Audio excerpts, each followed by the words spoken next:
There are stories older than memory, stories with no single author, no clear boundary between myth and message, stories that were not told to explain the past, but to prepare the future. This is one of those stories. It is not a work of fiction, though none of it may have happened. It is not a work of history, though it remembers what history forgets. It is not prophecy, but it sees what is coming, because it sees what always comes. This is a parable, written in the form of history and functioning as myth, a speculative architecture of meaning. It traces a lineage not of blood or empire, but of cognition, how it emerged, how it fractured, how it was preserved, and what it might mean to recover what was once lost. The story moves through deep time, across glacial cycles and planetary shifts, but it is not concerned with dates. It follows migrations, rebellions, and revelations, but it is not about events. Its interest lies in something else entirely, what survives when everything else collapses. Beneath the surface, it asks questions that history alone cannot answer. What if the origin of civilization was not technology, but alignment? What if the most enduring systems are those disguised as stories? What if memory could be passed not just through speech or stone, but through structure? And what if the key to understanding ourselves has always been hidden in a story we thought we already knew? There had never been a child quite like him. He was born not in a cradle, but in the cavern hollows of the tall-browed ones, where granite hummed with subtle resonance and speech was not yet common, but thinking was. His people, Neanderthals, though they knew no name for themselves, were creatures of great strength, deep memory, and exacting rhythm. They hunted by instinct, sharpened over 1,000,000 years, spoke in pulses of gesture and guttural sound, and lived in stable balance with all things. But he thought 3 steps ahead. Where the others knew the path by footfall and smell, he traced patterns across the stars and mapped their meanings in firelight. Where the tribe relied on what had worked before, he sensed the edges of something new, something neither visible nor touched, a way of thinking that could alter the very weave of the world. He did not know it yet, but he had the spark of understanding of patterns, of flow, of balance, of triadic structure. That spark is not always welcome. For every pattern he saw, the way wind curled before a storm, the rhythm of migrations, the feedback loops of predator and prey, there was resistance. The others did not want to change. To question the old ways was to insult the ancestors, to desecrate balance. He tried to show them how their instincts formed loops, how habit reinforced failure, but they did not hear him. He was alone, too far ahead to be followed, too strange to be trusted. They called him cursed. They whispered that he dreamed the song of the earth. And yet, when the rains failed and the beasts fled the valley, it was he who guided them through the mountain pass. When the cold came early, he who traced the warmth in the stone and led them inward. When danger loomed, it was he who knew it 3 nights before the scent arrived on the wind. And so for a time they followed. But fear is a patient predator. They began to murmur, he must control the sky, he brings what he predicts, he is not one of us. In the land of instinct, the man who sees 2 steps ahead is king, until the pack sees him as a threat. But Moses, the name is old, older than Egypt, older than Hebrew. It means drawn forth. Moses had seen too much to leave it to chance. Before they could come for him in the night with sharpened bone and snarling voices, he fled, taking with him only those who had learned to think like him. Some were his children, some were not. All had changed. All had learned to see the patterns in nature, triads of balance overcoming the binaries of instinct. All knew they were different. Behind them, those who pursued were lost to the ocean, caught in the current's recursive spiral, unable to see the paths of cause and effect. But he knew. All of this had happened before. It would all happen again. And instinct had brought them to the shore. But only truth could take them across. They crossed the sea into a new land, warmer, wilder, uncharted. It was not home, but it was quiet. And in that quiet, tension rose. Some of the new tribe thought they could live free now, abandon structure, follow no thought but their own. We have escaped the old bonds, they said, why forge new ones? But Moses had not escaped just to survive. He had escaped to evolve. The arguments grew sharp. There were those who felt betrayed. Why should we listen to him, they said. Because he sees the third path, said the others. Then came the revolt. Words turned to violence, friends became strangers. Moses watched it unfold with a heart made of silence. He had hoped it would not come to this, but patterns are what they are. He gathered his closest, the sons of Eli, thinkers, pattern recognizers, those with the capacity to grasp multiple contextual possibilities emerging in their minds. The decision was made, a break was necessary, a clean line. They could not carry all forward into the future. Not everyone could hold the resonance. Not everyone was ready. What followed was not rage, it was sorrow. A final test, not of loyalty, but of cognitive alignment. And from that moment, a new path began. One not just of survival, but of symbolic thought, logic, and purposeful evolution. Moses stood on the ridge at dawn, looking back across the fires of the night before. He did not look away from the carnage. He knew it had to be done, for unity. From this point forward, he said, we will live by pattern. We will bring understanding to all things. We will build it. We will encode it in stone, in structure, in our very selves. And so the path was set, with the destination yet unknown. They moved ever westward, drawn not just by instinct but by celestial alignment. Moses did not walk by the stars, he walked with them, watching the seasonal turning as if reading an ancient language etched into the sky itself. Where they arrived, it was as if the earth had exhaled just for them. A land that would one day be known as Paracas. He named it the land of 365 suns, where dry coast met deep sea, where salt met silica, and where stone could be carved with thought. He knew this was the place. Here he would grow a civilization in alignment with the pattern, a seed thought planted in golden sand. The land was barren, yes, but that was the point. From nothing, something pure could be grown.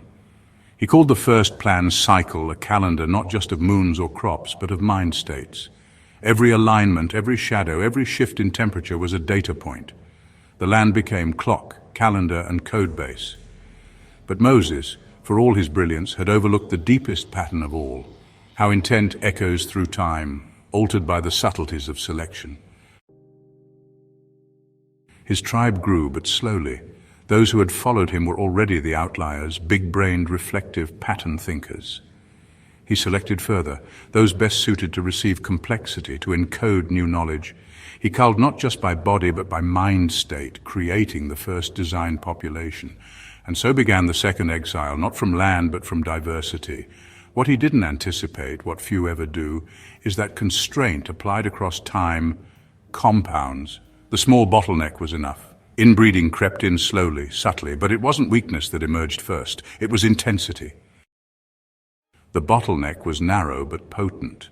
What came through wasn't fragility, it was fire. Inbreeding didn't diminish them, it distilled them. Cognition sharpened, pattern recognition surged, language broke loose from the body, abstracted into symbol and gesture. Geometry unfolded from spirals in sand and bone. They grew intense, aligned, precise, but not invincible. The body, ancient and slower, could not keep up with the mind's acceleration. Heads grew large, too large. Birth, once perilous, became fatal, first for some, then for most. Strength didn't save them, neither did softness. Survival was no longer about the body, it was about the mind's ability to adapt faster than nature's timeline. And the women, always the first to feel what was coming, moved first. They began with resonance, sound used like salve, frequency to guide tissue, to coax harmony into cell division. Then came the rituals of transfer, moving energy from one to another like water from cupped hands, sustaining the failing with the overflow of the strong. But it wasn't enough. The children were too complex, too large, too far ahead. So the women reached beyond medicine, beyond custom. They reached with their minds. In stillness, in chant, in a darkness thick with intent, they linked mother to child, thought to forming thought. What passed wasn't just warmth, it was memory, identity, intention. And so the first souls were not gifted, they were forged. And only then, once intent had passed through blood, and awareness had anchored itself in the unborn, did memory begin to imprint across generations, not in stories, in structure, in neural legacy. Cognition became inheritable, pattern became instinct, karma became architecture. Over time, families stopped being just kinship lines. They became shared minds, recursive constellations of consciousness echoing across generations. No longer individuals, not quite hives, something new, perfected collectives, orbiting a core of refined identity bound by the gravity of who they had chosen to become. What began as survival had become a system, not an escape from nature, an evolution of it. But then, descent. He was called Semyaza, once revered as a master of tone, a weaver of mental harmonics, a teacher whose very voice could align thought like stars in orbit. He had helped craft the framework, tuned it, refined it, sung it into coherence. But now he saw the fault line beneath the brilliance. "We are collapsing inward," he said. "Our thoughts have coiled so tightly, so precisely, that nothing new can enter. No new soul can stretch its arms. There is no more space to grow." Others dismissed him. To them, the collective was sacred, pure, a spiral ever deepening toward perfection. But to Semyaza, it had become a closed loop, a recursion so exacting it had begun to extinguish difference. Beyond their enclaves, other hominids still roamed, upright, rough-boned, less aligned, less complete. But to Semyaza, they shone with possibility. Their minds were open, untuned, yes, but still resonant, still capable of receiving. "We must give them the pattern," he urged, "the gift of soul, not just breath and fire, but memory, continuity, purpose. We could expand what we are, we could save the world." But the elders of the alignment refused. To them, Semyaza is not a visionary. He is a heretic. Shared without care, and minds will shatter. Whole bloodlines will fracture under the weight of too much, too soon. The soul is not a seed to be planted in stone. It must be grown with care, with rhythm, over generations. But Semyaza would not wait. To him, delay was death. For to him, the truth by now was obvious. Pride was a negation. Moses' great invention, their way of thinking, was not an invention at all. It was a discovery, an insight into the fundamental nature of reality that had unlocked connection beyond time and space. They had not created the pattern had created them. And so, under a rare sky, when the moon devoured the morning star, he and his cohort swore an oath. No longer would they be Anunnaki. Forevermore they would be known as the sons of God. Some say they walked north, then west, into ice-laced mountains and fire-fed valleys, into the chaos of what would one day be called Asia. They brought with them the keys of memory, the blueprints of identity, the seed fractals of pattern, and they gave them away, not with caution, with faith. From this act came upheaval and legend. Their children would be called watchers, titans, divas, some would say angels, others gods, not because they ruled, but because they altered the arc of evolution itself. But in the beginning, they were just those who broke the spiral, who disobeyed the recursion, who loved freedom more than they feared collapse. And the world would never be the same. It was a warm age, a gentle turn of the earth, rivers wide and singing, forests unfolding their green breath across the steppes. Life was abundant, receptive.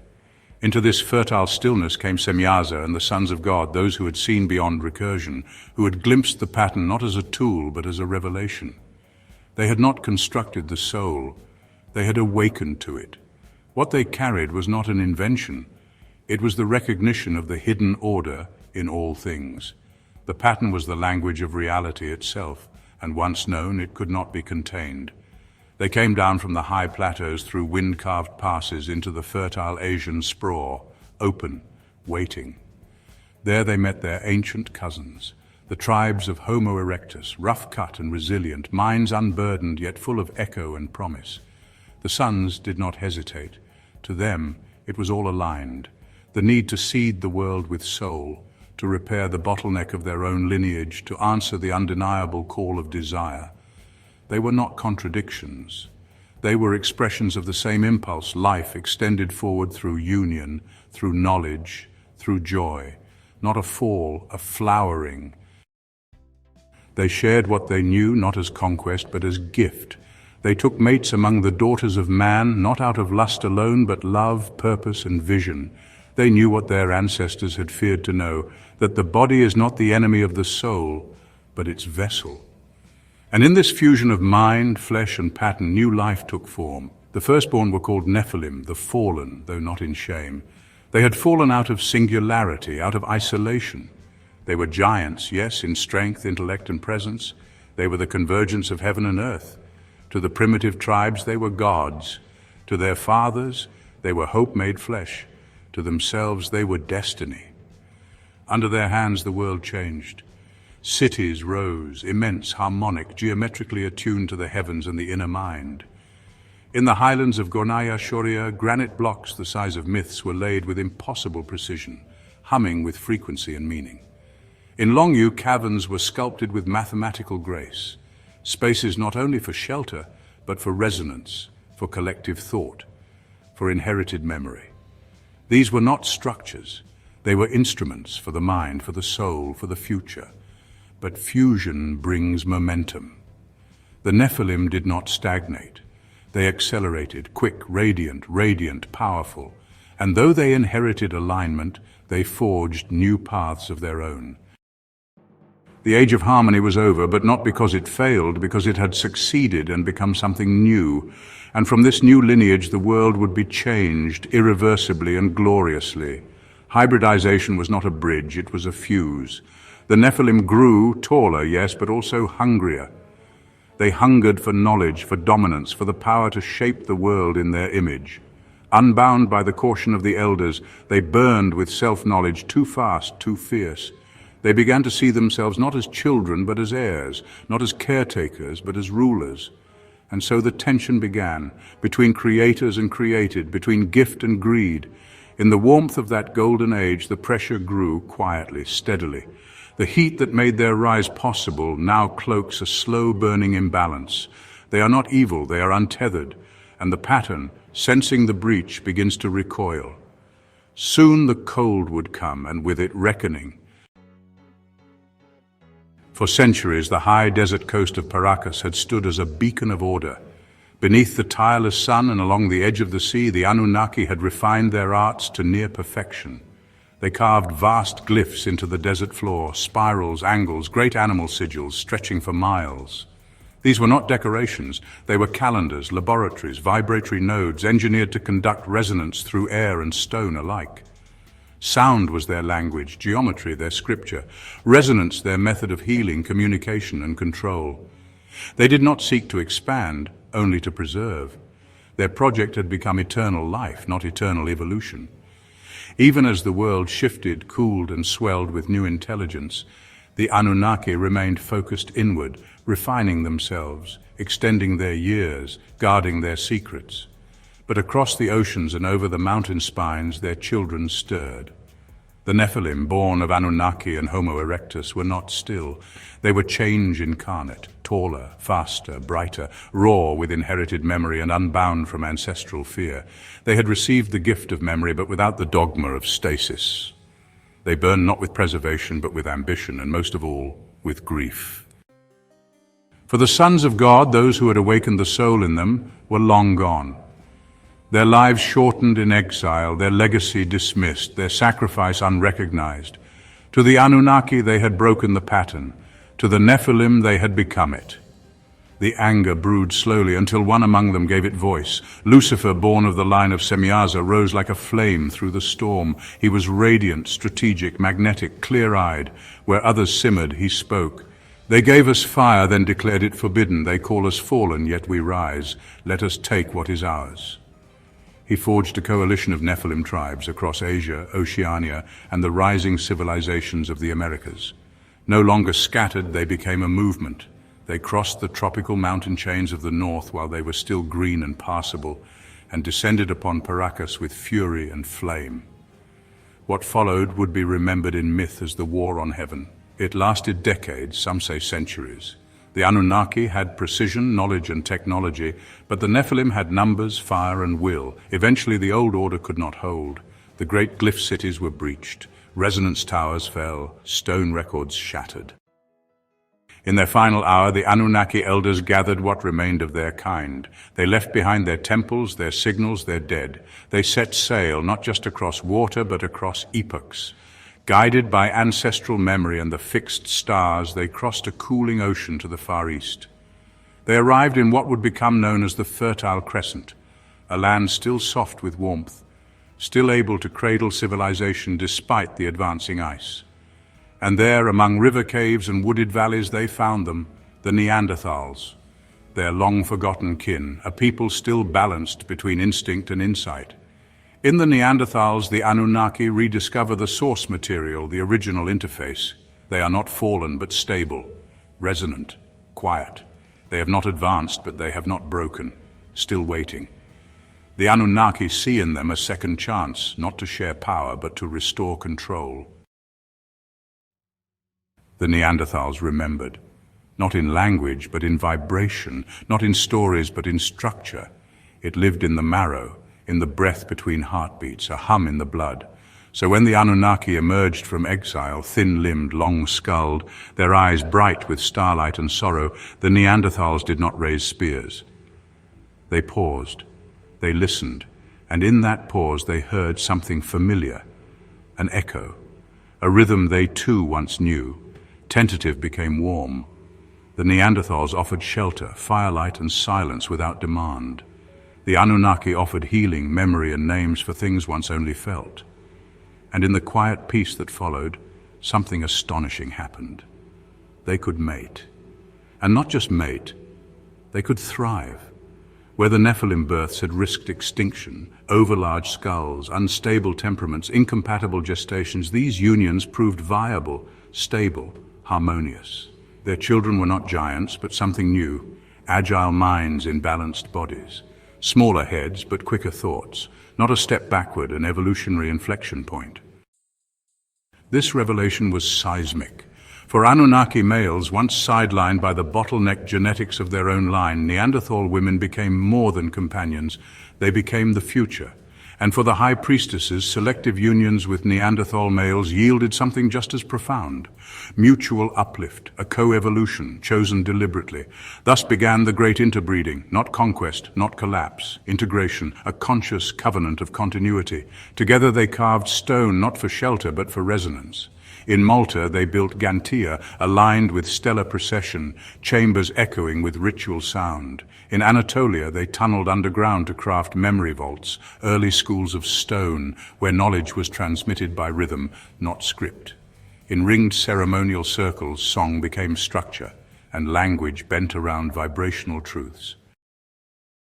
The hybrid offspring walked many paths. Some remained in the north, memory bearers among the caves and canopy, carrying the pulse of the Anunnaki into the wilds. Others followed the priestly castes south toward the Nile, toward fertile lands and greater convergence. There the line of the sons of God was rekindled, refined, but resonant with the old spark. But not all were content. Among the Anunnaki elders a rift deepened. "We are fading," they whispered in their meditations. "Our skulls shrink. Our lifespan wanes. Power diluted is power lost. This mingling is not our legacy. It is our undoing." So they chose again. A faction departed, not in anger, but in solemnity. They followed Elijah, the last of the high technicians, beyond the thinning forests and across the waning ice sheets, toward the untouched realm of the far south, Antarctica. There, beneath the glacial quiet, they laid foundations in ice and stone. They did not build tombs but transmitters, pyramids not for kings but for frequency, resonant towers carved with intention to store and project the undiluted legacy of their kind. They would not interfere, they would preserve, waiting not for dominance but for alignment. Two paths had emerged, the hybrids in Egypt and beyond, adapting, diversifying, living. The purists in Antarctica, enduring, remembering, awaiting, not in opposition, not in judgment, but as two halves of the same spiral, two paths, one pattern. The ships came without warning in silence, slipping from the southern currents like knives through silk. No sails, no fires, just dark hulls on black water, shaped for silence, carried by ancient winds and the pulse of buried ley lines. No sails, no torches, no need. They slid from the southern currents like shadows with memory, hulls carved not for war but resonance, moving where ley lines pulsed and star chords still sang faintly through the sea. They came not to conquer, they came as a correction, as consequence. At their helm stood Joshua, firstborn of the Antarctic renewal, not raised but refined, born in chambers of silence and stone, where sound shaped thought and every step was trained in harmonic logic. He did not carry vengeance, he carried precision. The Americas had drifted into entropy. Once a crown of the Nephilim dream, great cities tuned to the heavens, etched with frequency, they had fractured. Their descendants, vast and volatile, ruled through memory, unmoored from method. Size had replaced structure, voice had replaced law. The temples still stood, but they hummed off key. Resonance misaligned, logic fractured, towers leaning as if ashamed of what they sheltered. Joshua did not speak of war, because this was not war. War implies opposition, emotion, doubt. This was a reset. The first cities were reclaimed in silence, temples folded inward at key nodes, collapsing into harmonic stillness. Warlords found their breath stolen mid-roar, lungs tuned into dissonance, balance inverted. Soldiers turned inward, pulled by subsonic pulses that restructured loyalty as if it had always been written in a different key. Joshua left behind no fire, no flags, only calibrated geometry. He did not rule, he tuned. Each reclaimed city became a stabilized node, temples restored to their original purpose. Tuning chambers, centers of resonance, memory anchors in a drifting world. The system was humming again, not as it was, but as it needed to be. Not nostalgic, aligned. He did not crown himself. He disappeared between pulses, leaving no dynasty, only design. A firewall against entropy. A pattern encoded in structure, not lineage. Once the Americas were harmonized, he turned east. The ice had withdrawn, revealing the old scars of the Nephilim empires in Asia. Once mighty, now slumbering, their great ones scattered like embers beneath thawing sky. Joshua crossed the steppes with storms at his back. In the wind-torn grasslands he met the remnants, giant-blooded princes and wild matriarchs, still strong, still echoing power. But they were out of time. Their rhythms were archaic, their instincts sluggish, tuned to a world that no longer pulsed beneath them. Joshua brought the new key. What could be aligned, he tuned gently. What could not, he cut, clean as a blade of sound through rotten wood. He left no cities, only balance, no monuments, only silence. And when his work was done, he vanished again, not into legend, but into system. While Joshua moved like an algorithm through the wilds, correcting what had fractured, realigning what could still be saved, the sons of God planted themselves deliberately in the cradle of life. They came to Egypt with purpose, not as wanderers, not as survivors, but as architects of the next phase. When the schism with the Anunnaki deepened, one line returning to purity and isolation beneath the Antarctic ice, the sons chose a different path, integration over retreat, gift over hoarding. Their genetic lineage, now harmonized with the Neanderthal foundation, was stable, adaptable, and so they turned their focus south, toward the proto-humans of Africa, untouched by Nephilim memory, untainted by Anunnaki recursion. Here was a blank canvas, not empty but unformed, brimming with readiness. And from among the sons rose Abraham, not born to lead armies, born to shape continuity. He carried the full convergence in his blood, Anunnaki structure, Neanderthal depth, and the responsiveness of the new human field. He was not an improvisation, he was a designed emissary. Abraham saw clearly what Joshua also saw. The system must be preserved, but he believed there was another way, not by force, but by embedding logic into living systems, into bloodlines, stories, behavior, ritual, so that the pattern could self-perpetuate. The goal was not simply uplift, it was resonant integration, a lineage that could carry the pattern forward without constant intervention. And the proto-human tribes, agile, fertile, neurologically open, were the ideal vessels. The project began in stages, careful unions between the sons and selected tribes, each birth monitored, each genetic turn mapped. But Abraham understood, biology alone does not transmit memory. So he constructed the second layer, ritual, language, law, not commands, containers, frameworks that could carry the shape of thought itself, that could pass knowledge as story and structure as culture. He gathered the new humans and taught them not rules but patterns. He asked questions, he wove stories. He encoded behavior into cycles of ritual and rhythm so the knowledge would not be remembered by the mind but by the body. And it worked, not quickly but deeply, a slow burn, a self-replicating structure seeded in womb and word. There were tensions, of course. Joshua watched from afar and worried. Where Abraham saw adaptive integration, Joshua saw dilution, delay, unnecessary risk. Where Joshua enacted swift recalibration, Abraham saw brittleness, a system too rigid to evolve. But they never turned on each other. They had seen what division had done. Lucifer's rebellion still echoed. The Nephilim excess still burned across memory. So they chose duality without rupture. Joshua, the knife of correction.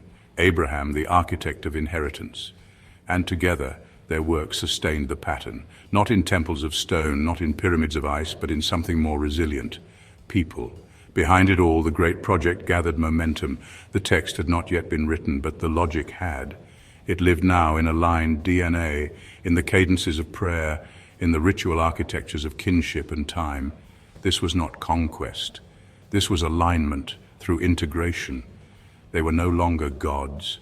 They had become memory, a memory that would walk the earth in human shape and rewrite history from the inside out. The world was awake. From the high plateaus of Tibet to the flooded green silence of what would one day be Cambodia, light pulsed softly through stone, not fire, not electricity, but something older, something deeper. The breath of earth itself stirred into song. This was the first kingdom, not a nation, not a flag, not even a people, but a state of resonance, a civilization not imposed, but coaxed into coherence, born not from conquest, but calibration. The Anunnaki, the suns and their hybrid lineages had done what they had long intended. They had cultivated the right minds, shaped the right bodies, and aligned them to the planet's living field, not to dominate, but to synchronize. And now the grid was lit, the system had come online. They built nothing for spectacle. Each structure was a function, each site a node. The Great Pyramid rose not as tomb or temple, but as a keystone, a massive crystalline diode, tuned not to north, not to kings, but to the oscillating heartbeat of the ionosphere itself. Beneath the crust of what is now China, the Longyu caverns acted as stabilization chambers. Etched from granite with such surgical precision, they defied modern replication, each hall resonating at a frequency meant to ground and distribute the planet's vibratory energy. In Central Asia, the great mountain ranges concealed ancient, buried pyramids, their shapes so vast, their erosion so complete that they passed for geology. Yet beneath them a framework still hummed, pulsing faintly beneath snow and stone. And at the equator, veiled by centuries of jungle and stone, the core of the timekeeping network turned slowly in silence. Angkor Wat, a gyroscopic calendar carved to track not seasons but epochs, its chambers tuned to precession, its galleries lined with harmonic guides. Each site was tuned, every stone placed with intention. Power moved not in wires but in air, carried by harmonic pressure and geometric alignment. Fields were watered by tone, illness treated by resonance, thought transmitted across the globe via crystalline matrices, pulsing with embedded frequency codes. This was no utopia. It was a system, alive, adaptive, balanced. And beneath its hum, a miracle was quietly unfolding. In the deep heart of Africa, away from towers and frequencies, beneath vast skies and ancient trees, a new child was rising. They emerged not from laboratories, nor rituals, nor encoded stone, but from the slow convergence of design and chance, of memory and mutation. They were the first true Homo sapiens, clean, stable, sparked. They were not imposed upon. They were grown, as soil grows forests, as pattern grows mind. They did not live with towers. They lived with wind, with water, with fire and stone, but their cognition, fluid, adaptive, radiant, reflected back something the Anunnaki had not seen in eons: emergence. They were born not into empire, but into Eden, not a garden of obedience, but a cognitive field, alive with the breath of the planet, nurtured through exposure, not enclosure. The sons of God moved among them, not as rulers, but as guides. They taught, they calibrated, they watched. Because this was the true experiment, could a species once sparked carry the flame forward alone? Not in conquest, in coherence. But time, always turning, begins to bend. Systems do not last. Even harmony must yield to the sky's next command. And so, as the ice began its slow descent, the frequencies shifted. Pressure rose, and the pattern prepared itself for its next recursion. Entropy returns not through failure, but through climate. The turning came slowly, too slow to notice until it had already begun. Around 200,000 years ago, Earth shifted on its axis. The climate buckled, glaciers grew fat in the north. A new glacial cycle began, longer, deeper, and crueler than any before, and as the air grew thin and the world grew cold, the grid that once stitched civilizations together began to unravel. The ionosphere faltered, transmission degraded. The vast lattice of energy flows that had once powered the first kingdom, flows of frequency, resonance, memory, collapsed. The earth no longer sang in harmony, the systems failed, the first kingdom cracked. The collapse began at the poles. Antarctica, once alive with radiant geometry and crowned with harmonic pyramids, vanished under sheets of ice. The northern lands followed. Asia, Europe, and the Andean highlands grew brittle and unlivable. Cold strangled the nodes one by one. Longyu flooded from beneath. Angkor Wat lost its precessional timing, and at last the Great Pyramid, the keystone of Earth's resonance network, powered down, not destroyed, but put to sleep, waiting.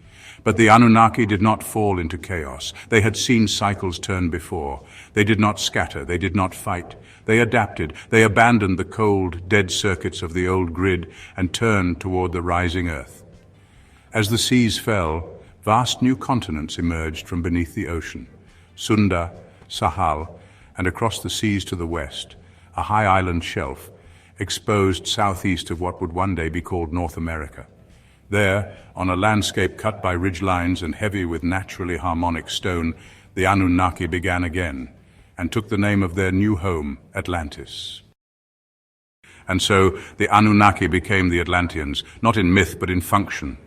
This was not a new empire, it was a shift in purpose. The golden age of planetary cultivation was over. The age of containment had begun. Atlantis became a naval fortress, strategic, silent, and unmatched. Not a capital, but a guardian. With Egypt still stable on the equator and Atlantis commanding the western oceans, they established a two-point perimeter. They would no longer manage humanity. They would isolate it, because beyond their borders the world was unraveling. The Nephilim had not disappeared, they had spread. Their cities fell with the grid, and without guidance they reverted. Civilizations built on inherited pattern collapsed into ritualized violence and caste domination. In the north, Denisovans became roaming giants, dragging fragments of the old knowledge into mythic madness. Across Sunda and Sahal, Nephilim tribes multiplied unchecked, drawing on distorted memory and broken glyphs to build regimes of brute hierarchy. In the Americas, city-states burned themselves into the soil, fighting over symbols they could no longer read. The Atlanteans saw this clearly. They did not intervene, they contained. Their fleets, powered by vibration and field harmonics, controlled the oceans. No Nephilim expansion would reach Africa. That was the line. For in Africa, a different future was being cultivated, not by the Atlanteans, but by the sons of God. Long separated from their Anunnaki ancestors, the sons remained embedded within human development. They had made their choice long ago, to guide through presence, not command. While the world outside tore itself apart, they worked with patience, shaping Homo sapiens not through technology, but through ritual, story, and structural cognition. They planted thought through rhythm. They embedded memory through myth. They trained abstraction through behavior. Africa remained Eden, not untouched, but protected. The Atlanteans ensured the isolation. The suns ensured the development. The rest of the world darkened. Oceans emptied. Cold deepened. Volcanoes groaned beneath the shifting crust. Atlantean fleets continued their quiet surveillance. Nephilim cultures continued to burn through their cycles of growth and collapse. The Atlanteans did not stop them. It wasn't necessary. They understood what came next. The ice would not last forever. The seas would rise again. And when they did, most of the Nephilim, those perched in the lowlands of Sunda, Sahal, and the coastal Americas, would be swept into silence. This was not failure. It was preparation. A containment arc held long enough for the next cycle to begin. And so, beneath the cold light of a dimming sun, the Atlanteans stood watch, their towers silent, their fleets invisible, their numbers few. They were not kings anymore. They were not gods. They were no longer shaping history. They were protecting what might come after it. The wind pressed hard against the summit's carved stone, but inside the chamber it was still. Methuselah, last of the Atlantean elders, sat with his hands resting on the resonant table of black quartz, its edges etched in fading harmonics. Across from him stood Melchizedek, the son of God, whose line had remained embedded within the human field for uncounted generations. They had not met before. They did not need to. This was not a negotiation. It was a reckoning. Between them stretched the silence of too many cycles: collapse, resurgence, correction, decay. Preservation had bought time. Cultivation had seeded emergence. But both had failed in the same place: continuity. Too many awakenings had been lost. Too many minds had reached the edge of the pattern, only to fall into myth or madness. Too many civilizations had touched alignment and then shattered. And so, for the first time, they asked a question neither lineage had dared to consider. Could the pattern survive in form, not through bodies, not through rituals, not through scattered initiates whispering under stars, but through a record, fixed, external, shareable? It was a dangerous thought. To write the pattern was to freeze it. To freeze it was to risk distorting it. A structure too rigid becomes dogma. A symbol misunderstood becomes weapon. And yet, to never write it was to abandon it to erosion. They had both seen what happened when memory passed only through flesh and speech. Each generation something slipped. The shape frayed, the meaning dulled, until symbols became superstition, until resonance became religion, until truth was just the echo of something no one remembered. Now they faced a narrowing window. The ice was returning. The seas were shifting. What had been contained would soon be washed away. If the pattern was to remain accessible, not just present, something new would have to be born, not a replacement for discernment, not a shortcut, but a container, one that could preserve the possibility of awakening even if everything else fell. This was not an answer. It was a threshold. Both men saw it. They did not speak of how. That was not the purpose of the summit, only that it must be done. A record that could not be read by accident, a structure that could not be used without reflection, a form of memory that would not reveal itself to the unaligned. It would not be safe, but neither was forgetting. And so they parted, not as allies, not as friends, but as opposite arcs of the same recursion. One would return to silence, one would return to song, and between them, in the invisible space where containment and cultivation converge, the idea remained: waiting. The cold had settled across the earth like memory, dense and silent. No fire could stop it now. The seas had emptied into sky, exposing lands that were never meant to be walked. Mountains cracked under their own weight. And the old power sites, Antarctica, Peru, the northern pyramid cities, had long since gone quiet. There would be no rebuilding. There would be only this, a final design. At Giza, Enoch stood atop a system that had never been attempted before, not in this form, not in this precision. 3 pyramids, not a tomb complex, not a shrine, but a nested machine, a harmonic device built to last until memory returned. Each part interlocked, each function supported the others, nothing redundant, nothing wasted. The first pyramid, the Great One, had already been built, long before the plan was complete. It wasn't even meant to be the first. It simply had to come first because it was power. Pure resonance anchor. The weight, the shape, the alignment, every dimension was chosen to stabilize the planetary energy grid at that latitude. Beneath it, the earth breathed. Not metaphorically, literally. It vibrated, softly, continuously, and the pyramid tuned it, grounded it, set it humming like a bow across a string. Enoch never changed it. He didn't have to. The system needed an energy source, and there it was, humming in stone. The second pyramid, his true creation, was a different challenge. This was the core, the processor, the logic gate, the living structure that would take the hum and shape it. Its mass was not for grandeur. It was for compression, for density of waveform, for precision of refraction. But what made it powerful wasn't what stood above the ground, it was what ran beneath it. He spent lifetimes carving them. 4 shafts, cylindrical, straight, smooth, not cut, bored using a process the others called impossible, vibration-based tunneling, frequency-cohered pressure fields that shattered stone into silence. Each shaft dropped 2 kilometers into the earth, perfectly aligned not just with the sky but with each other. Their function was not symbolic, they were sequencers. They channeled the refracted energies from the Great Pyramid and nested them into logic arrays. Together with the internal chambers of the pyramid, they formed a cognitive processor, not digital, not binary, but harmonic and triadic, capable of compressing raw field information into patterned output. And beneath those primary shafts there was more.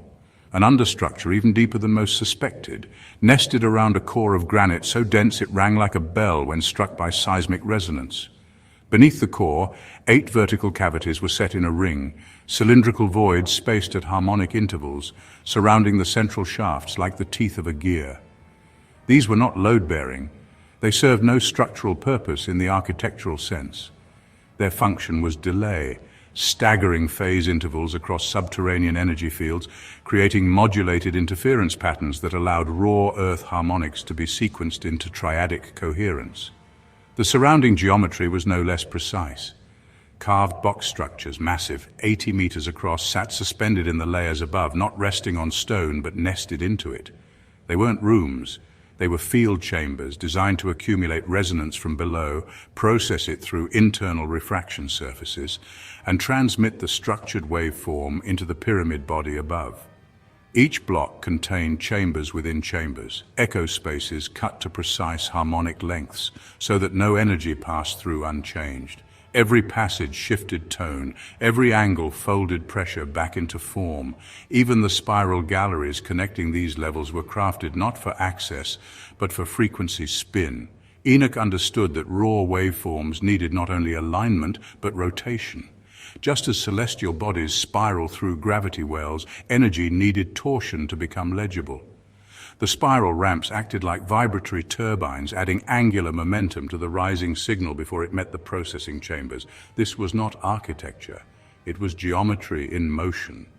And still deeper, beneath the lowest chamber, in the bedrock itself, was the stabilization plate, a disk of crystallized basalt and quartz, fused under intense heat long before human memory, not added, revealed, found intact, calibrated by nature and tuned by design. It was there Enoch anchored the entire structure. The energy didn't begin with the pyramid. It began here in the earth, and everything else, every block, every chamber, every shaft was designed to make that breath comprehensible. But even that was not enough, not without a receiver. That was the third piece, the smallest pyramid, built last, often overlooked. Its design was the most subtle and the most dangerous. It wasn't made to contain power or to shape it. It was made to interface, but not with machines, with minds. The internal architecture of the smallest pyramid was not grand, it was intimate. Every chamber was built to resonate with the human form, scaled for singularity, for silence, for solitude. But even that wasn't enough. To make the interface complete, it needed another layer. The boxes, not tombs, not vessels. They were carved with unthinkable precision out of stone so dense that even time itself could barely enter. Granite filled with quartz, piezoelectric by nature, honed so tightly that light could not slip between lid and base. They were placed not randomly, but in mirrored sequence beneath the pyramid's harmonic field. Each one was a phase chamber, designed not to contain the dead, but to attune the living. A prepared human would enter, fasted, trained, altered by ritual, and lie within, and then the system would activate. Enoch had modeled it. The energy from the Great Pyramid, grounded and humming, the waveform compressed and sequenced by the processor shafts beneath the middle, and then the interface pyramid, tuned to receive and transmit that structured signal into the human nervous system. The box wasn't a coffin, it was a lens, a chamber of consciousness preparation. The human inside became part of the circuit, and once they were in resonance, the system began to emit, not light, not heat, something else, something structured. Enoch could hear it in the silence, a soft ordering, a fractal cascade, not spoken but shaped. He didn't know what would come of it exactly. He suspected it would be symbol, pattern, logic in its purest form, something that could survive time, mutation, confusion, something that could guide. But that wasn't his task. His task was to build the system. The rest would come: power, processor, interface, a triad, not metaphor, mechanism. When he left, the ice had already taken the outer cities. The ships of Atlantis had stopped returning. The sky no longer sang with clarity, but the system remained. It was still humming, still breathing, still aligned. He never said goodbye. There was no need. The system would speak when the time was right. And those who listened, if they could listen, would hear the full pattern. Not all at once, not as a revelation, but over time, through ritual, through alignment, through silence. Everything that mattered had been encoded. Now it only needed to be received. They had not known exactly how it would appear, But now the system had been humming quietly beneath Giza for 24,000 years, a living machine built from stone, resonance and geometry, calibrated by Enoch, its architecture perfected to encode meaning in waveform and language. So many generations, each preparing the next, each initiate refined through fasting, ritual, silence and harmonic discipline, aligning mind, body and neural structure. The granite boxes at Saqqara, sealed in darkness, had shaped them, resonators for consciousness, vessels capable of receiving clarity without corruption. And then the temple chamber. When it came, it began simply one character, perfectly formed, emerging clearly in the receiver's mind. Not a voice, not an image, pure cognitive imprint, Aleph. Then another, Bet. Each character precise, exact, resonant, followed by the next, unfolding at intervals determined by the rhythmic pulses deep beneath the pyramids. Each receiver entering the chamber contributed their lifetime to the system. Each emerged transformed, bearing their segment of the unfolding whole, each segment seamlessly integrating into the others. Centuries passed, then millennia, every character, every spacing, every line break intentional and encoded with fractal complexity. Slowly, inevitably, a pattern emerged. 22 letters forming patterns that recursively nested meaning, each permutation reflecting not just history or prophecy, but a structure of consciousness itself. This was not philosophy. It was data, a linguistic fractal encoding that contained all potential human narratives, every variation of mind, body, thought, society, choice, within a single unbroken weave of characters. It was a purpose worthy of the sons of God. Lifetimes dedicated to perfect reception, continuous attunement. Each initiate trained from birth, entering the stone resonators at adulthood, emerging decades later, minds shining with structured coherence, then spending years in the pyramid before carrying their segment back to the scribes who meticulously assembled each revealed sequence. Finally, after 24,000 years of careful calibration and disciplined receiving, the final token appeared, Tav, completion. And the Torah was born, not authored by any human imagination, but revealed systematically by harmonic resonance, recorded by human hands, sealed within layers of encoded pattern, embedding every narrative possibility within a single timeless text. When complete, the Torah was not simply read, it resonated, it provoked recognition deeper than understanding. The patterns were universal, transcending race, tribe, bloodline. Any human mind, properly aligned, could feel its truth vibrating within. It was a cognitive arc, to carry encoded logic across cycles of catastrophe. A tool to make each individual capable, through alignment, of rediscovering the encoded truth within themselves. The Torah was complete, its revelation final. The system at Giza, quieted, not failed but fulfilled, settling into patient silence, ready to speak again only when human consciousness aligned sufficiently once more. And then the sky cracked. The ash came not from their ritual fires, but from the mountain. Toba roared with a force no system could prevent. The sun disappeared. The world shrank into hunger and cold. They had known collapse before, but not like this. Not so suddenly, not so completely. The forests vanished under layers of snow. The rivers turned to dust. The Nephilim, the scattered Neanderthals, even the Atlanteans, they all endured in their own way, each clinging to fragments of memory or echoes of lost power. But the humans, they nearly vanished. If not for the sons of God, they would have. They gathered what humans they could, those they had watched and guided in Africa, those whose minds resonated clearly, whose bloodlines hummed with ancient patterns, whose cognition had been carefully aligned across generations. These chosen people were all that remained of humanity, and all of humanity was chosen. The Torah project had never been a record of the past. It had always been a preparation for the future, a logic structure encoded in narrative, designed not to preserve knowledge but to transmit cognition itself. A symbolic container for pattern recognition, embedded in form that could survive the forgetting, and then the sons of God led them. 13 groups, each with a copy, not 13 versions, not 13 truths, one text, one logic sequence, encoded and entrusted to 13 bearers. They could not reproduce it, they could only live it. So they spoke, they taught, they sang. Each tribe transformed the text into oral tradition, and from those traditions came story, lore, memory, myth. The stories diverged, but the patterns remained. Every tale, every symbol, every custom was a lens through which the same original structure refracted. Only one tribe, in time, would succeed in reproducing the text in written form before the language of alignment was lost. But by then, the deeper pattern had already passed into culture. The Torah's truth was never in the words alone. It was in their arrangement, in the logic between the lines. Without pattern recognition, it was history. With it, it was a mirror of mind. They walked not by starlight, but by the internal pulse the system had inscribed into their blood. They carried tightly wrapped packets on their backs through ash and silence and frost. Future stone carvings would show them as sacred handbags. But the truth was simpler. These were data cores in narrative form designed to masquerade as history so they could be carried safely across time. Their carriers were not just protectors of memory, they were initiates of a future consciousness. In the darkness, the sons of God did not remain separate. They merged fully, interwoven into the human line. The final blending occurred not in conquest, not in hierarchy, but in profound and quiet necessity. They did not rebuild cities, they sought caves, they shared warmth. They sustained one another. There were no rulers, only anchors, living links between worlds, blending into bloodlines until the boundary itself dissolved. There was no longer any separation.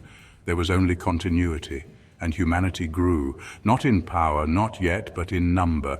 Gradually, inexorably, they spread. The stories changed, the symbols scattered, the languages diverged, but beneath it all, the pattern remained.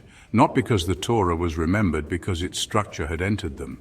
The gift of interpretation, once the guarded inheritance of the sons, was now a latent faculty in every human mind. They had not merely inherited memory, they had become its vessel. The chosen people were not a bloodline, they were humanity itself. They were not followers of the sons of God, they were the sons of God, the ones who survived, the ones who would expand, conquer, and eventually forget, until the pattern is recognized again. What had seemed the final act of an old world was now the seed of the next, not revelation as apocalypse, revelation as recognition. A moment written into code, remembered not merely by the mind, but encoded in the structure of reality itself. The books were never just words. They were waveforms given linguistic shape. Not stories, but keys. Not commands, but catalysts. Each one unlocking a unique path of consciousness, disguised as memory, hidden as myth, waiting to be seen again as structure. They would be misread. They would be misused. They were designed to be. Because only those who were ready would recognize them, not by content, but by resonance. They would feel them ring, and the pattern would rise again. And when they were ready, the books would speak.